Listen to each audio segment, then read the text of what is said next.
Welcome back, brothers and sisters. I am Braden. This is Langley Outdoors Academy, and thank you for stopping by.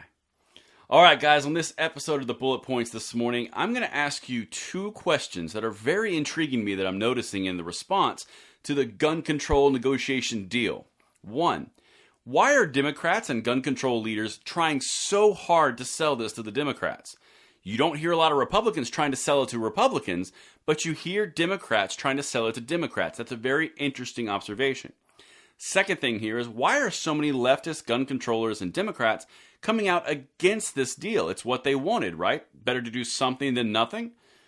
That's what we're going to talk about. I'm going to show you a bunch of clips here that are showing something very interesting, and I cannot wait to hear what you guys think in the comments field below. Now, as this develops, guys, we need as many people in the fold as we can. If you feel like we've earned that subscription, we need as many people to send the information out to quickly as this evolves. We'd love to have you in the fold. Hit that notification bell to make sure you don't miss anything, and everything will be linked in the description box below for your review. Now, I'm going to say a quick word from our sponsor, and then we're going to get into exactly what I want to show you on both of those fronts. So today's sponsor is Aventon. Aventon not only makes electric bikes, they make them high quality at an affordable price. These bikes are manufactured with parts created by Aventon, not a hodgepodge of different vendors, which adds to quality. Which makes them on another level. With a wide range of models, Aventon makes a model to suit a variety of riding needs and styles. Check them out in the description box below, and thank you so much to Aventon for making this video this week possible.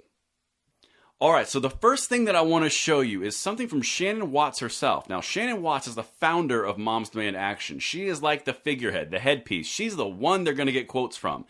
Why is she trying so hard to sell this? Shouldn't she be celebrating and having to easily align with people on their victory? But she's selling it. Check this out. This is very interesting. Quote, "This is historic. It's a first-in-a-generation framework for a bipartisan compromise. Progressive organizer Shannon Watts of Moms Demand Action told Yahoo News on Sunday night, hours after details of the deal were announced. It includes expanded background checks." No, it doesn't. "Incentivizes for red flag laws and closure of the so-called boyfriend loophole." Now, that's a direct quote. Why is she trying to sell this?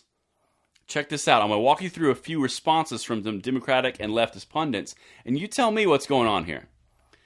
Part of that honesty comes in acknowledging that the outline of the modest bipartisan deal on guns revealed on Sunday does not seriously tackle America's gun epidemic. That's Juan Williams.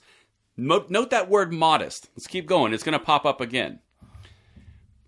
"It won't please everyone, of course, but there's no doubt it represents progress." That's from the Washington Post. Far left progressive.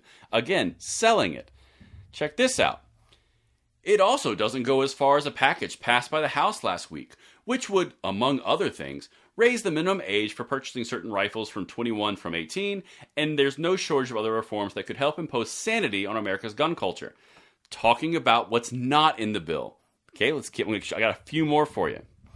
Same article, "But something is better than nothing," which is essentially what the country has gotten in the decades since all the tragedies have happened. In a poll of 2005 registered voters for Morning Consult and Politico conducted on May 20th, 59% said they want tougher gun laws passed. On Sunday, a bipartisan group of senators reached an agreement in principle, on a modest package, there's that word again, of gun safety reforms. But a ban on semi-automatic rifles or raising the purchase age for them from 18 to 21 were not among its provisions. Modest showed up again and highlighted the fact that bans on ARs and raising of the age was not in there. Isn't that interesting that two different outlets say the exact same thing? There are no coincidences. Let's keep going. Significantly, the deal left out expanded background checks, a federal ban on military-style assault weapons, and raising the age to buy such things to 21. That's interesting. There's another one. Check out what a New Jersey state senator said about this deal. "When I first learned of the gun safety compromise announced by the bipartisan group of U.S. senators, I got angry over its failure to make even the easiest of gun control improvements, increasing the age to purchase assault weapons from 18 to 21. There it is again. But listen else what he said. "If expanding background checks for minors buying an assault weapon on the heels of multiple mass situations is the best that can be done right now, can we expect more later? The answer is no, we can't." And that right there leads me into the exact point of this video. You've got Shannon Watts going out there. A lot of other pundits are really trying to sell this idea.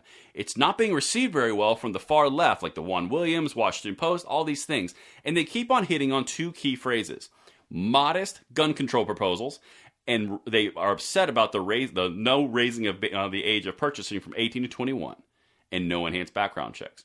Isn't that interesting how all those things are going in the same direction? And wrap it all up, the guy from New Jersey, the state senator, is pissed because he knows that, well, how are we going to get more in the future if we can't get this right now? Oop, you said the quiet part out loud. Go back to Joe Biden saying, 9mm, no one should have them. They suck your lungs out or blow your lungs out or whatever. The entire point is the end goal is to incrementally continue. The last person here said the quiet part out loud, as I mentioned. How are we going to go further if we can't even get basic raising of age when we are in this type of situation? And that's what I'm going to leave you with. The left is not happy with this because they know that in all the impetus and all the energy that was going towards, they could not get even the raising of the limit of age from their perspective, or banning of ARs or mags. They didn't get what they wanted, and they're asking themselves, how are we going to get and further our steps in the future if we can't even do it now? And that's what I'm going to leave you with. Let me know what you guys think in the comments below, and I will see you tonight at the 9 p.m. segment. I'm Braden. See you later.